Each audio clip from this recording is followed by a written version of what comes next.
Bom, o nosso projeto compõe uma caixa de acrílico com 2 pares de rolos e espumas, que ligados por um eixo de polia. Os rolos de espuma, eles vão girar no sentido oposto ao de passagem da fita, garantindo assim a melhor absorção possível da umidade. O sistema de funcionamento é bem simples.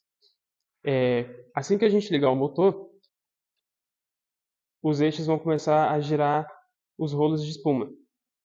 No momento que os eixos começarem a girar, vai ser introduzido esse sistema durante o processo de esticagem das fitas, onde, após o sistema de sucção da própria empresa, a fita vai ser passada pelo nosso sistema e ela vai sair seca.